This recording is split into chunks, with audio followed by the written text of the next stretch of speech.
الحمدللہ رب العالمین والعاقبۃ للمتقین والصلاۃ والسلام علی سید الانبیاء والمرسلین اما بعد فاعوذ باللہ من الشیطان الرجیم بسم اللہ الرحمن الرحیم قال اللہ تبارک و تعالی فی القرآن المجید ان الدین عند اللہ الاسلام صدق اللہ العظیم ان اللہ وملائکتہ یصلون علی النبی یا ایہا الذین آمنوا صلوا علیہ وسلموا تسلیما الصلاۃ والسلام علیک سیدی یا رسول اللہ وعلی آلک واصحابک سیدی یا حبیب اللہ الصلاۃ والسلام علیک سیدی یا خاتم النبیین وعلی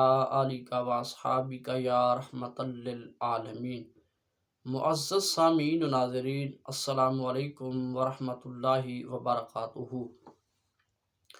احباب ذی وقار، گزشتہ روز سیالکوٹ شہر کے اندر آپ نے دیکھا ہوگا ایک عظیم سانحہ پیش آیا جس میں چند نام نہاد مسلمانوں نے جو اپنے آپ کو مسلمان کہلواتے ہیں، ایک غیر مسلم سری لنکن مینیجر کا بے دردی سے بے رحمی سے قتل کیا۔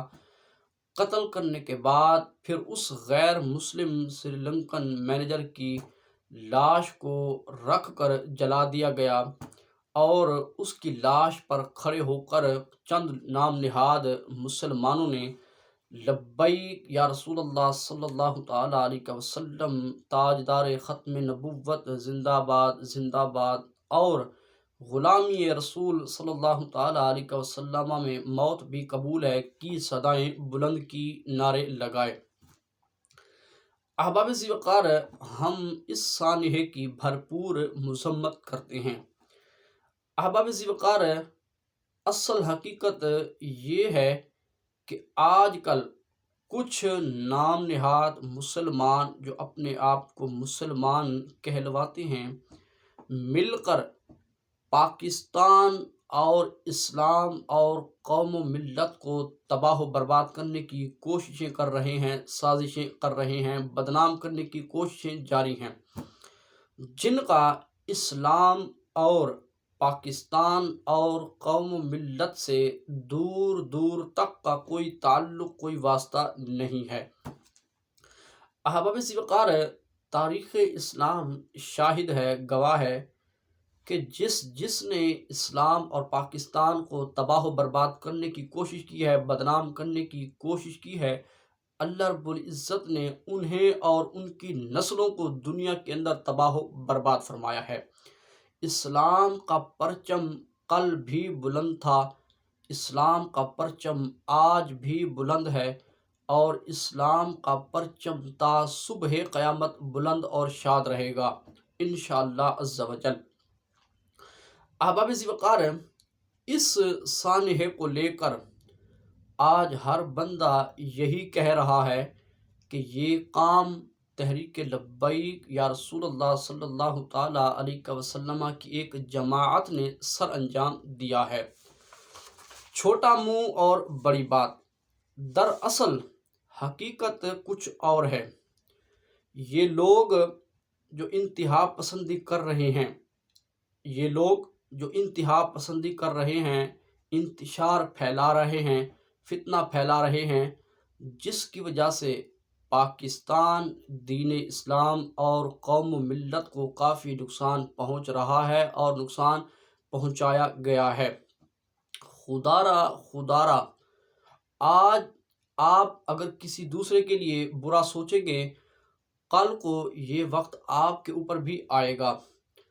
جو کسی دوسرے کے لیے گڑھا کھودتا ہے، در حقیقت وہ اس گھڑے کے اندر خود ہی گرتا ہے۔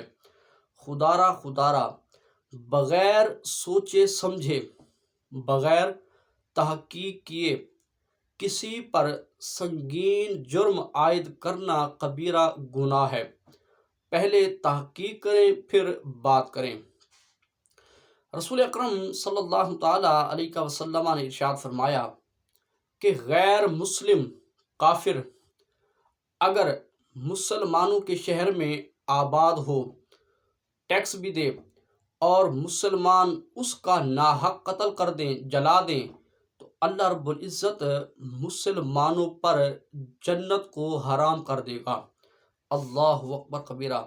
اللہ رب العزت مسلمانوں پر جنت کو حرام کر دے گا۔ اللہ اکبر۔ احباب ذی وقار، آج ہر بندہ جس کا دین اسلام کے ساتھ کوئی تعلق، کوئی واسطہ نہیں ہے، آج ہر بندہ اپنی اپنی رائے پیش کر رہا ہے۔ کوئی کچھ کہہ رہا ہے تو کوئی کچھ کہہ رہا ہے، جس کا جو جی میں آتا ہے وہ وہی آگے بیان کرتا ہے۔ احباب ذی وقار، ہم جانتے ہیں کہ توہین رسالت انتہائی سنگین ترین جرم ہے، اور ملزم سے اس کے ارتکاب کے ثبوت بھی ضروری ہیں۔ مثال کے طور پر ایک بندہ توہین رسالت صلی اللہ تعالیٰ علیہ وسلم کا ارتکاب کرتا ہے، پھر اس کو سزا دی جاتی ہے، مگر افسوس در افسوس ایک بندہ توہین رسالت کا مرتکب ہی نہیں ہے، آپ اسے سزا کیسے دے سکتے ہیں؟ یہ سزا نہیں ہے، یہ اسلام نہیں ہے، بلکہ اسلام اور پاکستان کو بدنام کرنے کی ایک سازش کھیلی جا رہی ہے۔ احباب ذی وقار، یہ اسلام نہیں ہے، یہ اسلام نہیں ہے، یہ ایک نری جاہلیت ہے جو ہم سر انجام دے رہے ہیں۔ احباب ذی وقار، اللہ رب العزت نے اپنی لاریب کتاب قرآن مجید فرقان حمید کے اندر ارشاد فرمایا، ان الدین عند اللہ الاسلام، بے شک دین اللہ رب العزت کے نزدیک اسلام ہے۔ ان الدین عند اللہ الاسلام، بے شک دین اللہ رب العزت کے نزدیک اسلام ہے۔ جہاں اسلام امن کا درس دیتا ہے وہاں جنگ کا بھی حکم دیتا ہے، مگر فرق یاد رکھیے، اسلام امن کا درس ضرور دیتا ہے، مگر جہاں امن کا درس دیتا ہے وہاں امن ہے، اور جہاں جنگ کا درس دیتا ہے وہاں جنگ ہے۔